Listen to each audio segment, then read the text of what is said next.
So we're back in Orthodoxy 201, a class on the Orthodox Christian faith.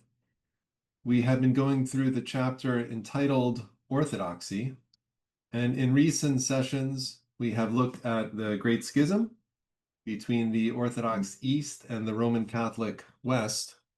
And in looking at that schism, we've gone through matters of history, doctrine, ecclesiology, and so many different facets. We're going to now transfer from looking at the Great Schism to looking at what happened in the West following the schism, the changes made in the Roman Catholic Church, and the subsequent Protestant Reformation.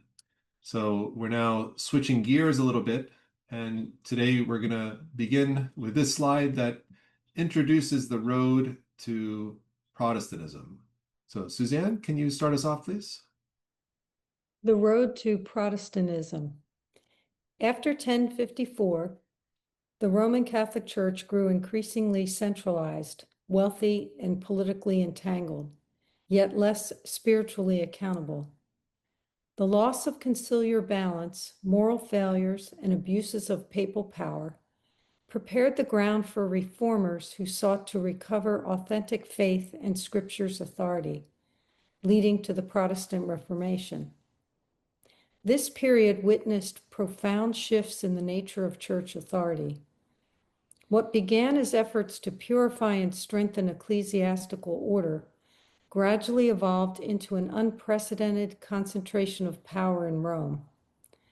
The papacy's growing political influence and material wealth fostered both admiration and resentment as reformers, theologians, and ordinary believers questioned whether the institutional church still reflected the humility and holiness of the gospel.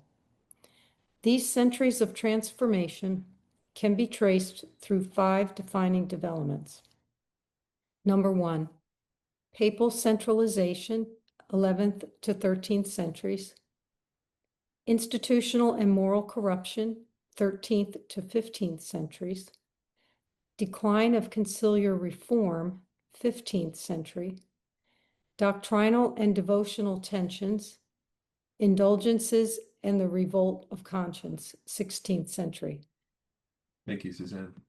So this image on the left is Martin Luther, and he is posting his 95 Theses, which is calling for reformation in the Roman Catholic Church. We see in this historical event, though, not the beginning of a reformation, but the beginning of division, as Martin Luther would leave the Roman Catholic Church together with fellow Protestant reformers, and how in separating themselves from Rome, they would also fall into division and separation from each other. And this cascaded down through the centuries and led to many problems of a theological nature, political problems. There were military conquests. There was a whole host of issues that stemmed from this division. And it's a very sad state of affairs. It's a very difficult history to cover, but we'll try to go through it nonetheless with an eye to doctrine, with an eye to the church's teachings and practices. And again, we're dealing with Western Christendom. So when we speak about the church's doctrine and practices, we're really talking about the Orthodox teachings and practices and how we see deviation from it. And we'll try as best we can, to be charitable as Orthodox Christians to our Western Roman Catholic and Protestant brothers and sisters as we go through this. So let's talk about the Papal Centralization, something we've discussed in presentations leading up to the Great Schism itself, and really the post-Great Schism. But now we'll talk about it in relation to the Protestant Reformation. So next, can we ask Catherine to take us through this, please? Papal Centralization, 11th to 13th centuries.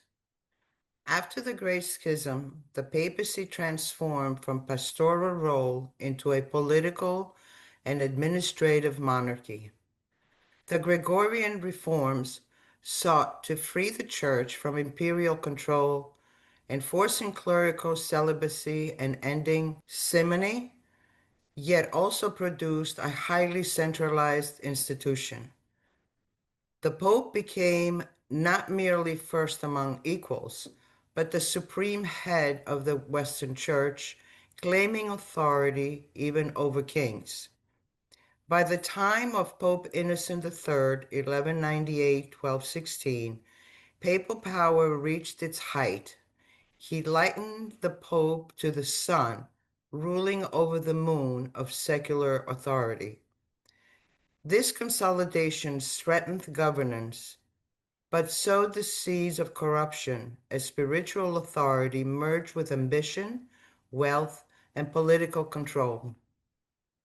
Thank you, Catherine. So in the East, in a more Orthodox model, you have Byzantine symphony, church and state working together under God. And they are to be in harmony with one another, each performing their own functions, their own tasks, minding their own spheres, and co-working. What you have in the West is a subordination of the state to the church, in particular to the Pope, who becomes not only the first without equal in the church, but also now becomes the highest king among the secular rulers, right? He is ruling over both spheres, church and state, and has this immense power, which is not just spiritual authority, but also now worldly power of wealth and political control. So this centralization is now, if you will, kind of on steroids, right? It's not just within the church, but now it's even within the state. And this leads us to institutional and moral corruption, which becomes rampant in light of this. So Peter, can you take us through this one, please? Institutional and moral corruption, 13th to 15th centuries. With great power came great temptation. By the late Middle Ages, the papacy's mission was overshadowed by worldly excess and moral compromise. Popes and bishops acted as princes, surrounding themselves with luxury, nepotism, immorality, and the sale of offices. The papal court became infamous for intrigue and greed, especially during the Avignon papacy, 1309 to 1377, when 7 popes ruled under French influence. After returning to Rome, the Great Western Schism, 1378 to 1417, erupted, with rival popes excommunicating one another and dividing the Roman Catholic Church. These scandals eroded faith in papal holiness and exposed deep decay within church leadership. By the 15th century, many believers recognized that reform was no longer optional, and it was a spiritual necessity. Thank you, Peter. So with the papacy arriving at these astronomical heights of wealth, power, influence, authority, you see competition. You see many people vying for that role, for that office. And what we see is a developing of what became known as the Great Western Schism, where you have rival popes all claiming to be the vicar of Christ on earth, the successor of Peter, right? And they're all claiming this divinely appointed chair, which rules over, again, both at this point, church and state. This office is endued with unbelievable power, but with it also comes unbelievable temptation, right? The saying is absolute power corrupts absolutely. And we do see this happening with the papal office. And we talked a little bit about that last time. We won't belabor that point. But we do, I think, see, because of the ambition to rule, we see men competing for this office like nothing else. So we'll spend a little time talking about the Great Western Schism, and we'll look at this situation where there are 3 rival popes, and we'll see how this found its resolution. So are we back to Suzanne? Reform sought through conciliarism. In the wake of the Great Schism, reform-minded clergy sought accountability through church councils rather than papal decree. The Council of Constance, 1414 to 1418, became the most significant of these efforts, convened to end the Western Schism in which three rival popes claimed authority over Christendom. Meeting in the German city of Constance, the council deposed or accepted the resignation of all claimants and elected Pope Martin V in 1417, restoring outward unity to the Western Church. It also condemned John Wycliffe posthumously and executed Jan Hus for heresy, events that foreshadowed later reform movements. Constance represented the high point of conciliarism, the belief that a general council could correct and even judge the Pope, yet this principle was soon suppressed by Rome. The council healed administrative division, but left unaddressed the deeper moral and doctrinal corruption that within a century would erupt into the Reformation. Thank you, Suzanne. So how else would you resolve this situation?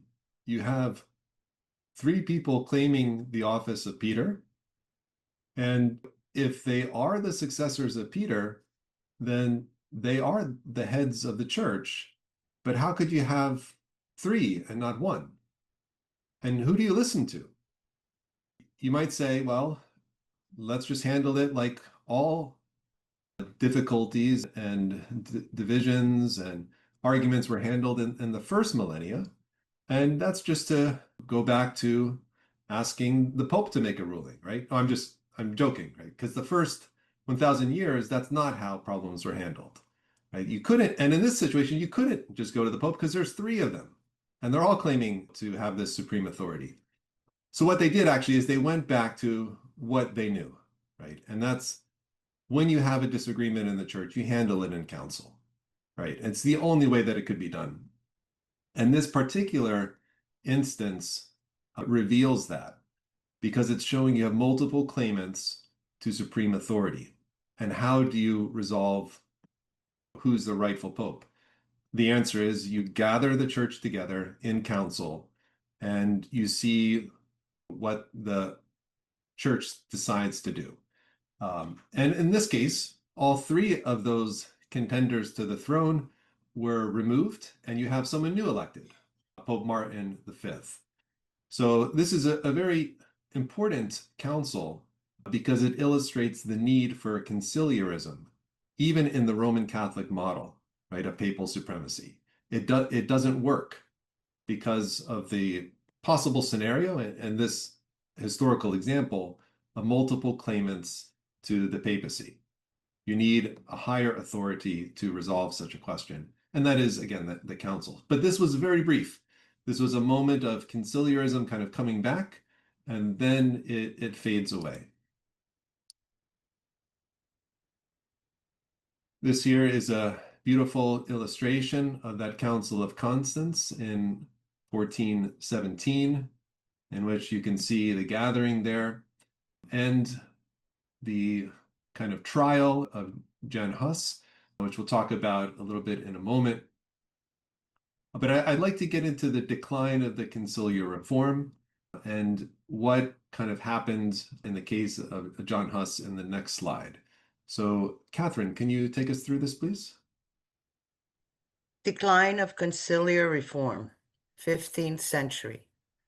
Yet conciliarism soon collapsed as popes reasserted supremacy, rejecting shared covenants. When Jan Hus denounced indulgences and moral corruption, the same council condemned him to death, silencing reform rather than embracing it. His execution revealed the church's unwillingness to listen to conscience or scripture. By crushing conciliar reform, the hierarchy closed its last internal path to renewal, leaving the papacy unchallenged but spiritually weakened, and preparing the way for external revolution. The failure of conciliar reform left future councils as instruments of papal authority rather than voices of correction. Genuine accountability disappeared, and with it the hope of moral renewal from within. The stage was set for reform to come not through council or confession, but through protest, division, and the birth of a new era outside Rome's control. Thank you, Catherine. So this is a very important point. When the council seeks to be above the papacy, there then is no authority greater than the Pope of Rome. And the council then becomes submissive and simply is there to echo whatever the Pope says. And that's basically Roman Catholic doctrine to this day. There's a place for other bishops, there's a place for a council, but it is not their place to judge the Roman pontiff, right? It's not the place of the council to overrule the chair of Peter. So we do see at this time, and even to this day, that the councils are simply instruments of papal authority rather than voices of correction. And that means that there is really no voice of correction. There's no administrative process by which the Pope can be corrected. And if you cannot correct the Pope, if you cannot fix the problems, what are you to do? So you can protest and you can try to resist, but if you do, you will be fighting against the most powerful office in the world, right? The one who is greater than kings, and also the one who has embraced now violence to put down heresy, to put down anyone who is speaking against the chair of Peter. So in this case of John Huss, we see just that, right? He's protesting, he's trying to call for reform, and he's put to death. The council is not able to do much, and the Pope is calling the shots. And again, no way for reform. And what we do see then is this as a precursor to the breakaway of the Protestant reformers. So let's talk a little bit more about what happened with Jan Hus. Faith need not be kept with heretics. John Huss, circa 1372 to 1415, was a Czech priest and reformer who preached moral integrity in the clergy and denounced the sale of indulgences. His teachings, influenced by John Wycliffe, called for reform at the church's life and authority. When the criticism threatened powerful interests, Huss was excommunicated and summoned to the Council of Constance, 1414 to 1418. The same council convened to end the Western Schism. The Safe Conduct Promise. The Holy Roman Emperor Sigismund granted Huss a letter of safe conduct, promising he could travel freely to and from the council, even if his ideas were condemned. Huss trusted this promise and appeared before the council, expecting a fair hearing. The betrayal. Upon arrival, Huss was arrested and imprisoned immediately, despite the emperor's written protection. Church officials argued that faith need not be kept with heretics, a shocking justification that nullified the imperial guarantee. After months of harsh confinement and repeated demands for recantation, Huss refused to denounce his convictions unless proven wrong by Scripture. He was condemned for heresy and burned at the stake on July 6, 1415. Aftermath. Emperor Sigismund later regretted the betrayal, but the damage was done. Huss's martyrdom ignited the Hussy Wars in Bohemia, 1419 to 1434, and became a precursor to the Protestant Reformation a century later. Martin Luther himself said, "We are all Hussites without knowing it." Thank you, Peter. So, a very sad story. The church is supposed to be a place of integrity. It is supposed to be governed by not men, but by the Spirit of truth. And in this case, it seems rather clear that this council was not governed by the Spirit of truth or by men of integrity. And you might not agree with the theology of Jan Hus, and that's okay. People can have disagreement with regard to theological matters. The question is, can you deceive people and put them to death? And the answer should be across the board no. This idea that faith need not be kept with heretics, that's not a Christian principle. Interestingly, by the way, John Wycliffe, who was kind of a teacher of Jan Hus, he's kind of seen as a Protestant reformer even before the Reformation. He was somebody who was not martyred, he was not put to death, but because of his viewpoints, which again were calling for reformation in the Roman Catholic Church, his body was dug up, his casket was dug up, and it was set on fire. So though he couldn't be burned at the stake, his remains were. This is the kind of response that was given to those who protested, right? To those who tried to call for reformation. So we see a certain ugliness that's taking place, and it's an ugliness that is not Christian. It's against the spirit of truth. It's against the spirit of love and respect. So this is one example. There'll be many more, and we're not going to belabor those issues either as we look at the wars between Roman Catholicism and Protestantism. But this idea of violence in the West at the service of the divine will, or at the service of the church, or at the service of the faith, this is a concept it's really foreign to Orthodox Christianity. Okay, so let's talk now about the doctrinal and devotional tensions that were on the rise. So, Suzanne, can you take us through this, please? Doctrinal and devotional tensions, 15th to 16th centuries. By the late 15th century, theology had become academic and ritualized, drifting from the spiritual life of the people. Worship focused on ceremony while scripture remained locked in Latin, accessible only to clergy. Believers longed for a personal encounter with God's word rather than dependence on ritual or hierarchy. Humanists such as Erasmus of Rotterdam urged a return ad fontes to the Bible and early fathers. The invention of the printing press, 1455, by Johannes Gutenberg, transformed communication, spreading scripture and reforming ideas widely. For the first time, ordinary Christians could read and interpret the Gospels themselves, awakening literacy, conscience, and devotion that would soon fuel the Reformation. Amid this awakening, Western Christianity carried a growing burden of fear concerning sin and the afterlife.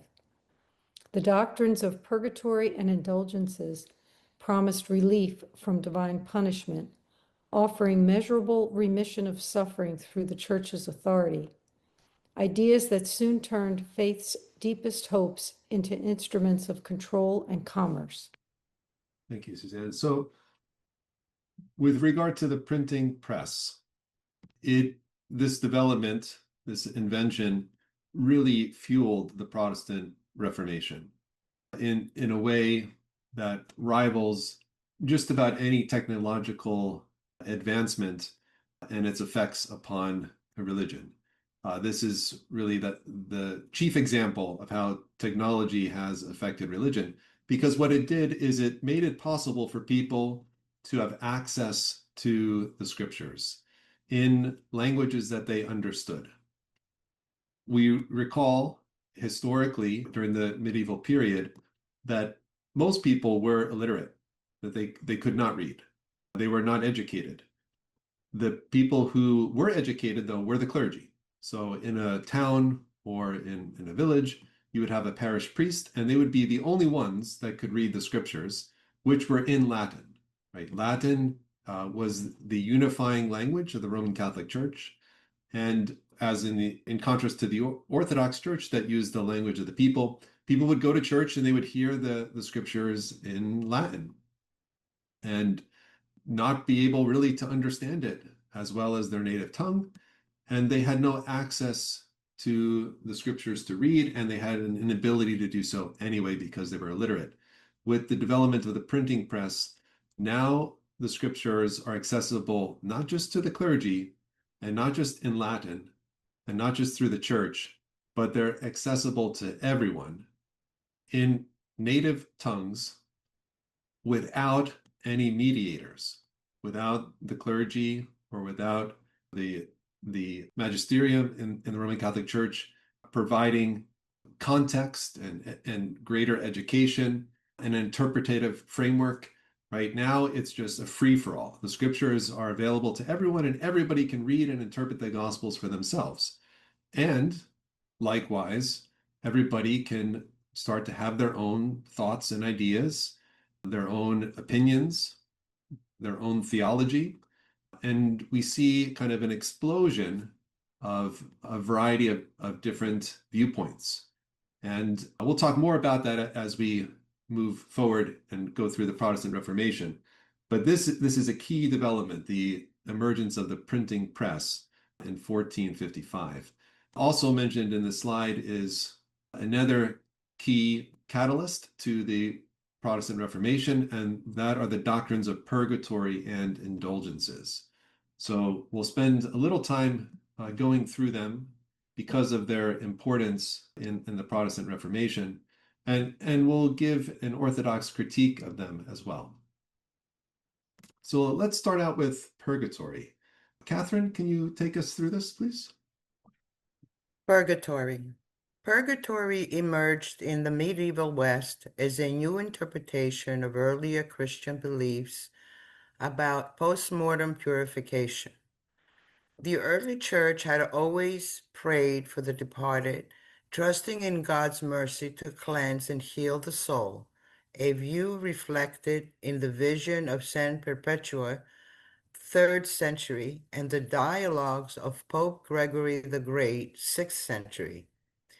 These writings expressed an orthodox understanding of purification as a spiritual process of restoration, not punishment. In time, however, this mystery was transformed in the Latin West into a juridical doctrine, purgatory portraying purification as a measurable debt to divine justice payable through suffering and the prayers of the living.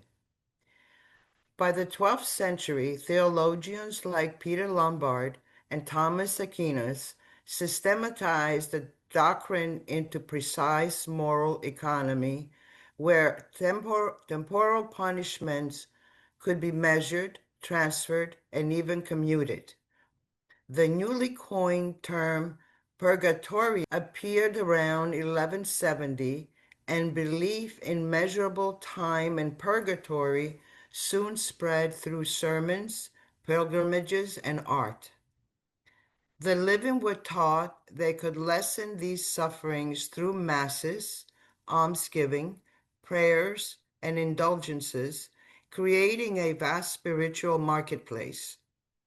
By the late Middle Ages, purgatory became not only a doctrine of mercy, but also a mechanism of control, fueling both devotion and abuse, and laying the theological groundwork for the indulgence trade that ultimately provoked the Protestant Reformation. Thank you, Catherine. So what we see here is a development of prayer for the departed and their spiritual purification as they make the ascent to be with God in his kingdom, changed from a spiritual process into a more juridical process, something that is now systematized, quantified, something that's monetized, and something that preys upon the love and concern that the Christian has for the departed in a way that benefits financially, economically, the Roman Catholic Church. And it's a problem, right? Because now theology, spirituality is not at the service of the kingdom of God, but it's at the service of an earthly institution with its own agendas and ambitions. Now, with regard to purgatory, the idea is rather simple, rather straightforward. If someone dies with mortal sins in Roman Catholic theology, they go to hell. That's what a mortal sin is. If someone has been purified on earth completely, then there's no need for purification after death, and they can ascend to heaven. If someone, though, has repented of their sins and they're not in mortal sin, they still, though, might need purification, in which case they're not ready to enter into the presence of God, so they would go to this place of purging or purification, this place called purgatory. So what you see developing now is not two places that the soul would go upon its leaving the body at death, that of either heaven or hell or paradise or Hades, but we see now a third place being introduced, this place of purgatory. And purgatory, by the way, as you can see in the chart, has only one exit. Those souls that go to purgatory never go to hell. They only go to heaven. So purgatory, if you will, is a stop along the journey to heaven. The question is, how long will someone spend in purgatory before they're able to go to heaven? And what kind of sufferings or torments or means of purification will they have to undergo? Right. So these are the ideas that are running through people's minds as they're thinking about their loved ones as they have departed this life, or as they themselves are getting ready to depart. We see Dante's Purgatorio, and you could see 7 different tiers of purgatory for different types of sins. And there's great development in Dante's Inferno with regard to this idea of purgatory. We won't get into that too much, but you can see the influence on artwork, literature. It's a doctrine that has really entered into the culture, into the mind and the heart of man, into society in a very powerful way, right? So purgatory is not a small teaching, right? It's not a doctrine that some people might know about if you're really an academic theologian. It's something that everybody knew about. And even we might say people became obsessed with the doctrine of purgatory. So let's review this slide that introduces us to what it would be like for the average Christian in medieval Europe under the Roman Catholic Church with regard to purgatory. Peter, can you take us through, please? For the average medieval Christian, purgatory was not a theological concept. It was a daily fear and a constant hope. It filled sermons, art, prayers, and even wills. Most people imagined it as a literal place of fire where souls suffered in proportion to their sins, not forever, but long enough to be purified before entering heaven. Families worried over loved ones trapped there, believing their prayers, almsgiving, or purchasing of indulgences could shorten that suffering. Monasteries and lay brotherhood thrived on mass stipends for the dead, and townspeople often left money in their wills for perpetual prayers to ease their time in purgatory. Medieval art and literature vividly depicted souls engulfed in flames but reaching upward, inspiring both terror and charity. Purgatory thus became a social and spiritual economy, binding the living and the dead in a web of obligation and making the church the indispensable broker of mercy between them.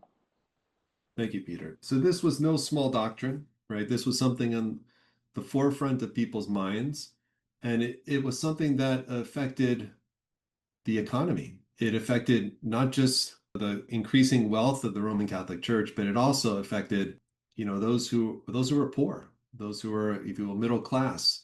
And it was very difficult for the people to deal with because there's great fear behind it. Fear is a motivating factor in many things, and perhaps one of the worst motivating factors. Another great motivating factor is money. And again, not a good motivating factor. And behind Purgatory and Indulgences were the motivating factors of fear and money. And it's something that was widespread. So let's go through a little bit more about Purgatory and how it affected the daily life of Christians in the Roman Catholic Church. So are we back to Suzanne? The birth of time in purgatory. By the 13th century, indulgences were described in terms of days or years. For example, 300 days off purgatory. This wasn't meant literally, since purgatory wasn't in time as we know it, but the language made it concrete and quantifiable, perfect for sermons and public motivation. Purgatory became big business. Wealthy families would fund perpetual masses so that monks would pray for their souls until the end of time. Entire monasteries and chapels were supported by chantry foundations, dedicated solely to praying for the dead who financed them. Guilds and confraternities also offered spiritual insurance, collective prayers for deceased members in exchange for dues. Purgatory in the wills of ordinary people. By the 14th to 15th centuries, most testaments included bequests for masses and alms for my soul and the souls in purgatory. The dying were encouraged to make good deaths by donating money for intercession, often under priestly guidance. Purgatory shaped art and architecture.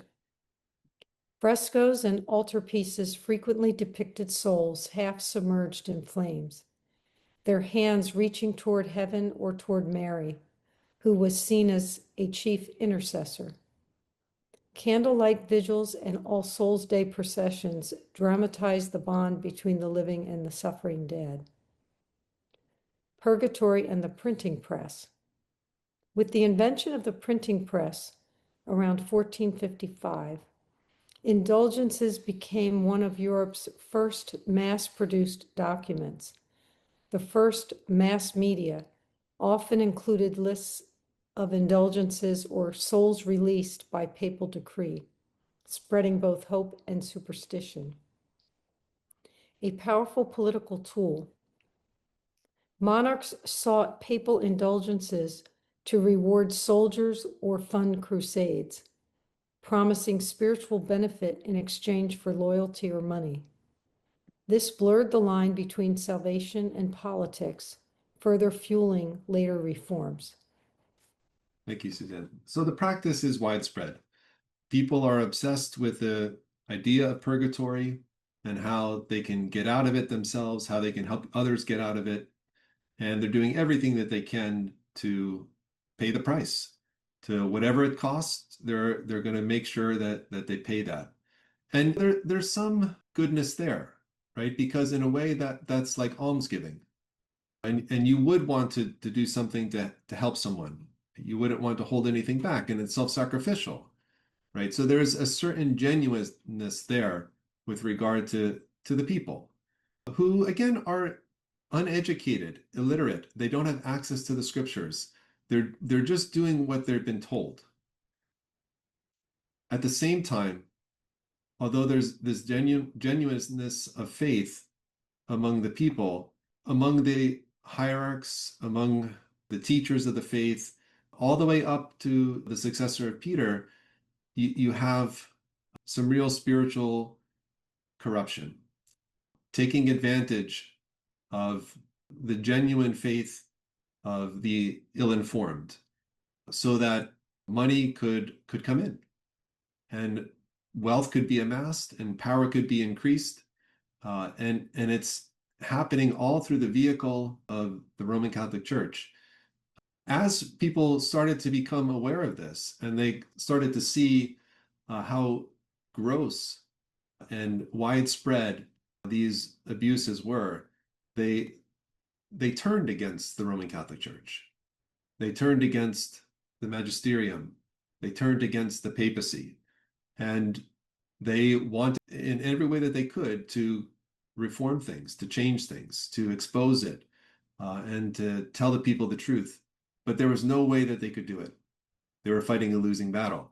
And so we see tensions really rising through the centuries with regard to this question of purgatory and indulgences. So let's dive in a little bit more to indulgences, and we'll talk about what they were in regard to the Treasury of Merit.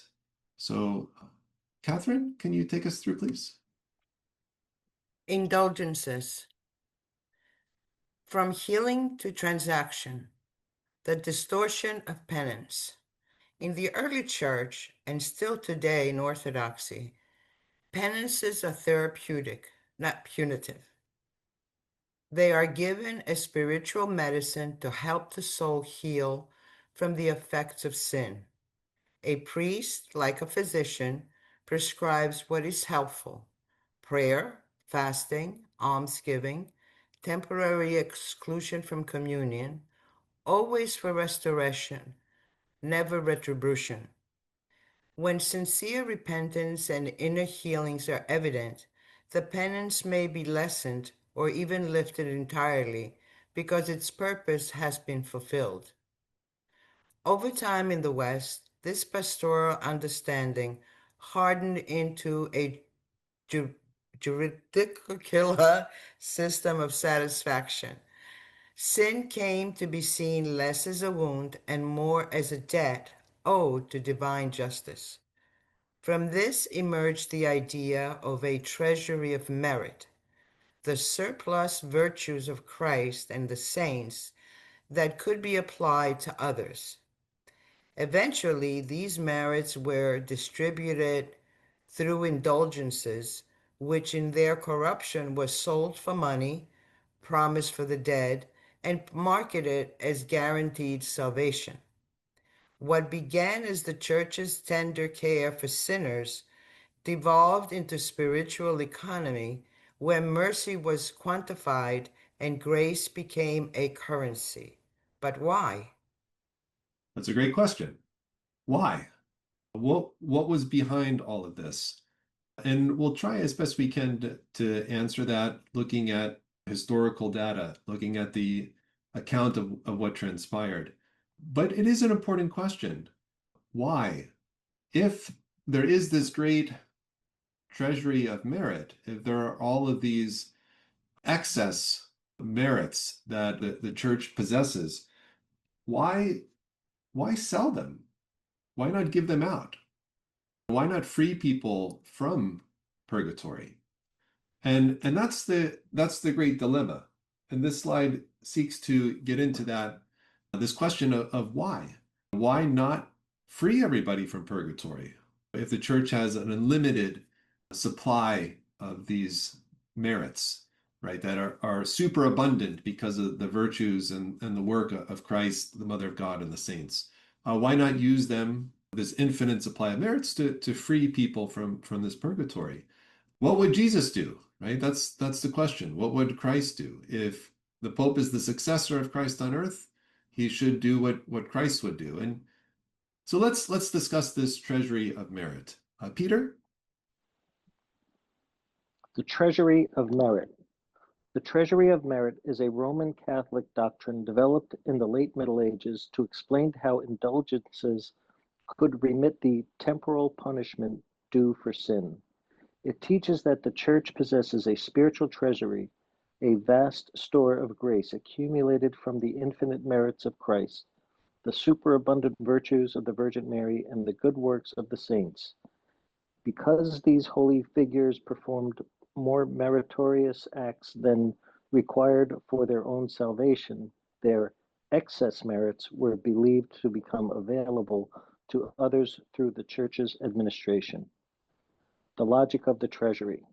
In theory, the Church claimed access to an inexhaustible store of merit, the infinite righteousness of Christ, plus the supererogatory merits that extra good works of the saints.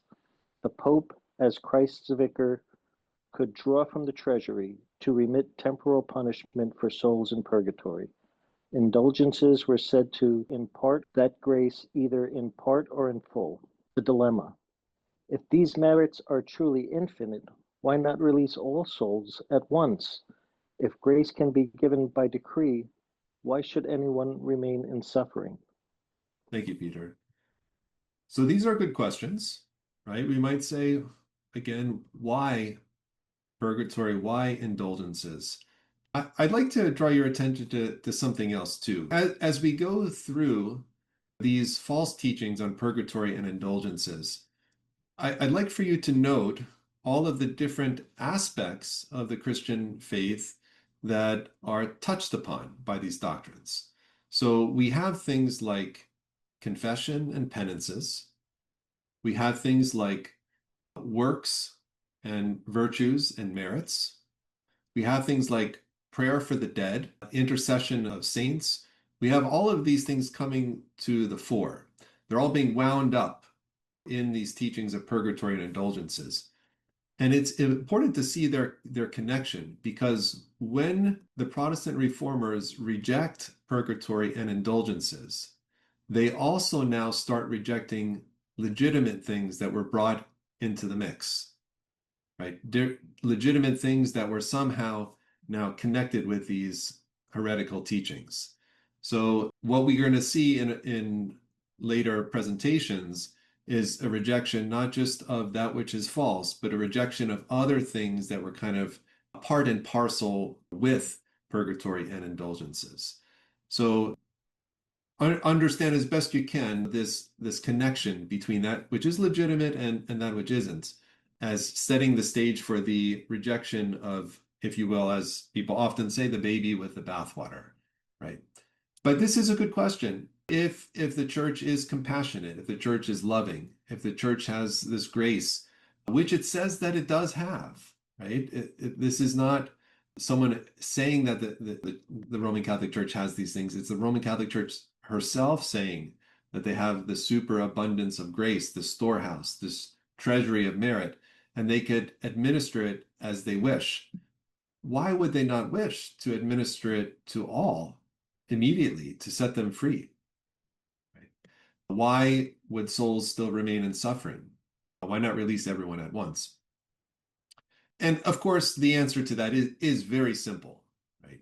It's, if you did that, you wouldn't get anything from it. You wouldn't get any money. And money was needed. So let's talk about what the money was needed for. And we'll look at the rebuilding of Old St. Peter's in Rome into the current St. Peter's that we see today. So are we back to Suzanne? Yes. Rebuilding Old St. Peter's in Rome. The original basilica was built by Emperor Constantine I around AD 324 over the traditional tomb of the Apostle Peter. By the late 15th century, it was structurally unsound and decaying. Renaissance popes sought a grand new temple to glorify Rome and the papacy.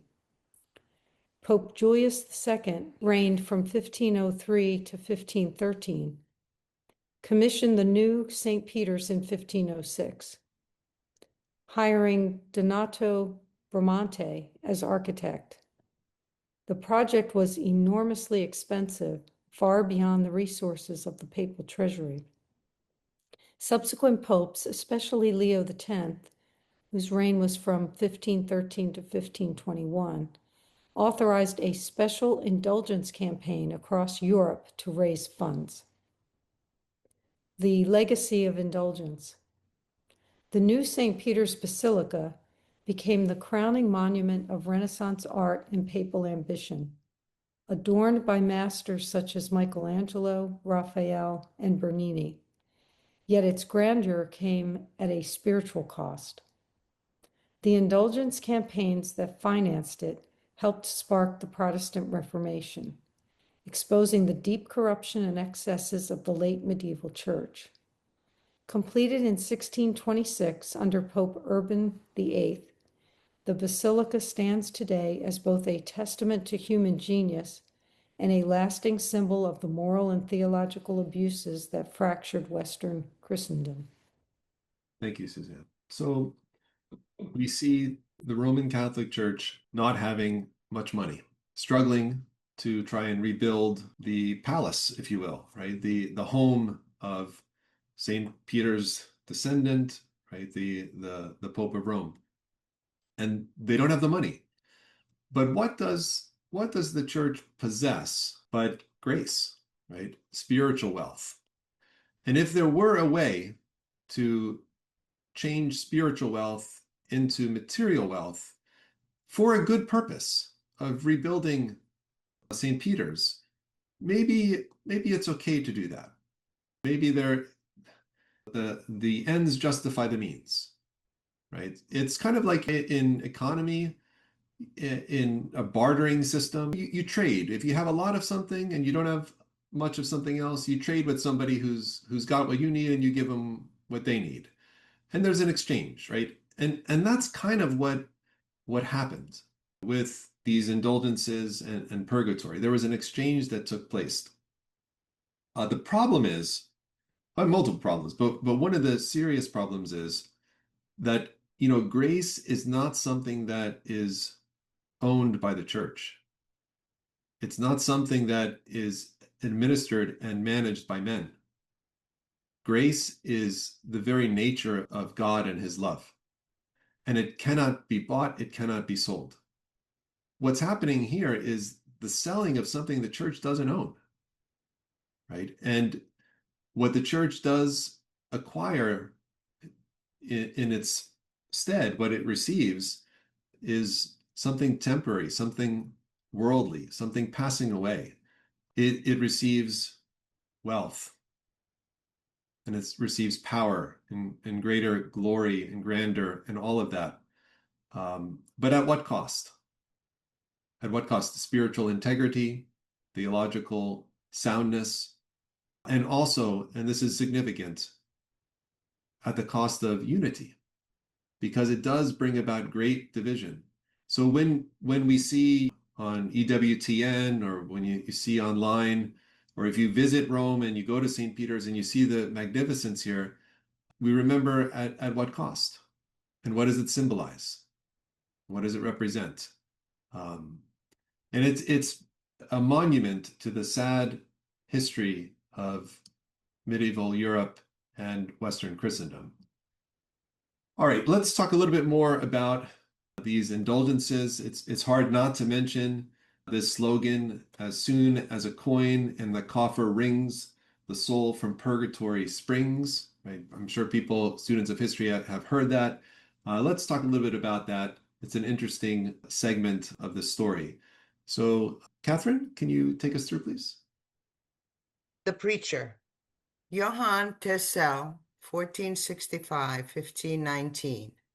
Johann Tessel was a Dominican friar commissioned by Archbishop Albrecht of Mainz to sell indulgences in German territories beginning in 1516. Albrecht himself owed enormous debts to the papal curia for purchasing his ecclesiastical offices. He was promised half the proceeds from Tessel's indulgence sales to repay those loans. Tessel was a charismatic and persuasive preacher, known for emotional sermons, elaborate pageantry, and vivid descriptions of purgatorial suffering. He assured listeners that their offerings could free the souls of their loved ones from purgatory's fire. The slogan was, as soon as the coin in the coffer rings, the soul from purgatory springs. Whether Tessel coined the exact phrase himself or whether it summarized his preaching afterward is debated. but it perfectly reflects his message. The idea was that the faithful could instantly release a deceased loved one from purgatorial torment by contributing money. This turned indulgences into financial exchange for salvation. The more generous the donation, the faster the release. It was not official Catholic doctrine, but it was widespread practice tolerated by Rome because of the money involved. Thank you, Catherine.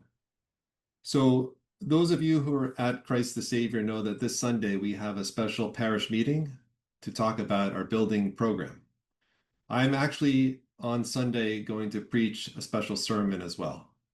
And I'm tempted to reference this quote from Johann Tetzel, because we have to build this church, and I think the ends do justify the means.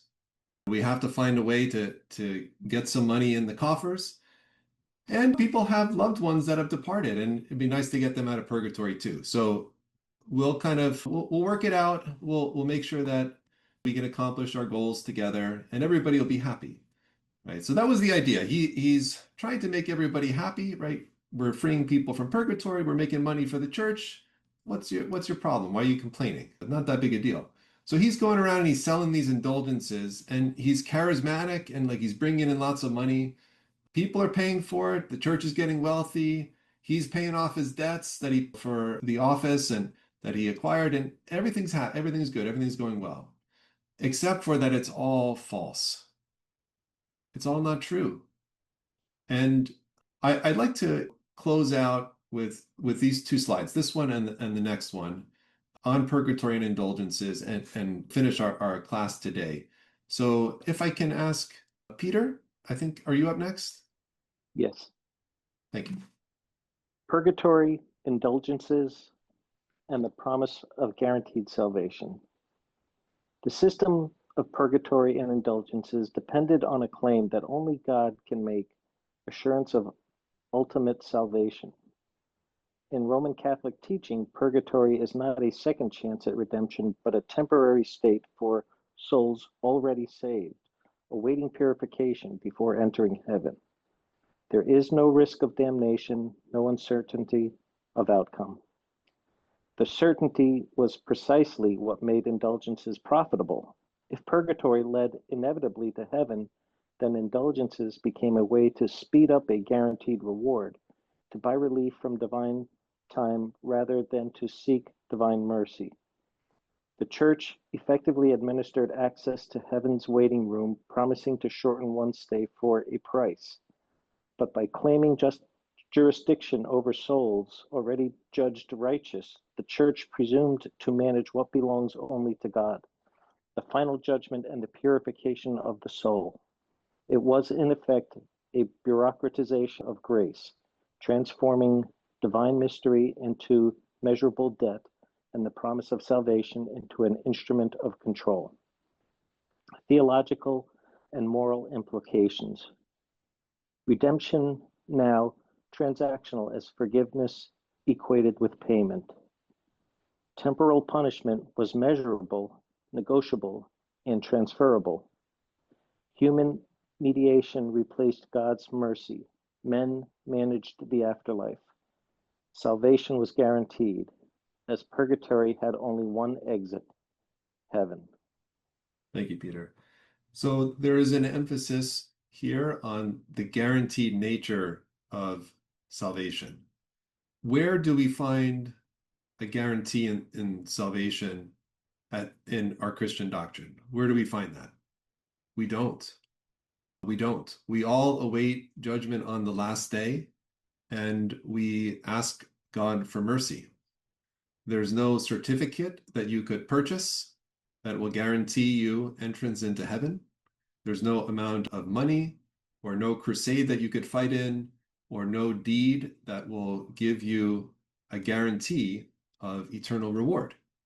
That's not something that we find anywhere in our Christian tradition, except for now in purgatory and indulgences, right? Because Who would buy something at such great expense if you didn't know that it was going to work?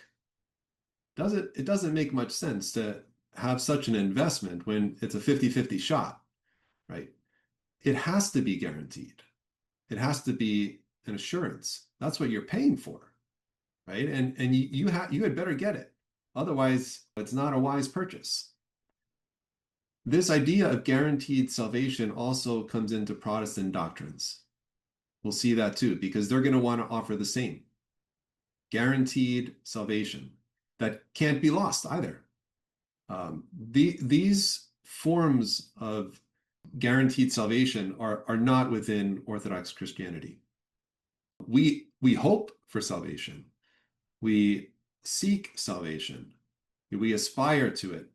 But it ultimately is in God's judgment, right? It's ultimately God who makes that decision for us based upon our own minds, our own hearts, our own will, our own agency, right? Our own decisions. God is the one who pronounces that judgment, and he will do so on the last day. So these guarantees of salvation are foreign to Orthodox Christianity. So let's close with this slide here. Suzanne, can you finish this off for us, please? Purgatory plus indulgences equals heresy.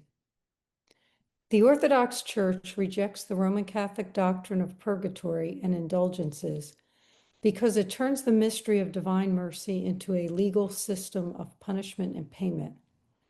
The early church prayed for the departed, understanding purification as spiritual healing in the light of God's love, not temporal suffering in a place of fire. In Orthodox theology, sin is sickness, not debt, and purification is the soul's awakening to divine truth, not satisfaction of justice. In the medieval West, this mystery hardened into a juridical framework. Measured time in purgatory, temporal punishments, and a treasury of merits from which the church could draw. Repentance became transactional, and divine mercy became a currency managed by human hands. What began as prayer for mercy was systematized into spiritual bookkeeping, reduced love to ledger and grace to calculation. The Orthodox Church stands instead in humility before this mystery, praying for all the departed and entrusting them to the infinite compassion of God, without presuming the process or outcome. Purification and salvation are personal encounters with divine love, not bureaucratic stages of repayment. In this, orthodoxy preserves what purgatory lost: the freedom, mystery, and mercy of God's saving work, in which love itself is the fire that purifies. Thank you, Suzanne. So what you see on the right is an image from the Vatican archives of an actual purgatory machine. The way it works is that you insert a soul and you insert the coins, and the soul goes through the machine and comes out going into heaven, and the coins go through the machine and come out on the other side in the Roman Catholic treasury. Of course, I'm joking. This is not from the Vatican archives. This is simply just an illustration of the transactional nature of these spiritual realities that, we don't have access to, we don't have knowledge of, we don't have control over. These are things that are in the realm of the divine. It really is, it's the Lord's work. And for us, it is a humble mystery that we bow before. It's not the work of men to take upon themselves. So this cute little girl here is doing the what meme, looking with disbelief at this kind of teaching. So that's the Orthodox perspective on purgatory and indulgences. We look with not prideful judgment, but we look with humble horror, if you will, at how theology can be distorted for the material gain of men. And next time we'll pick up with the Protestant reformers historical response to Purgatory and Indulgences, and we'll continue with the road to the Protestant Reformation.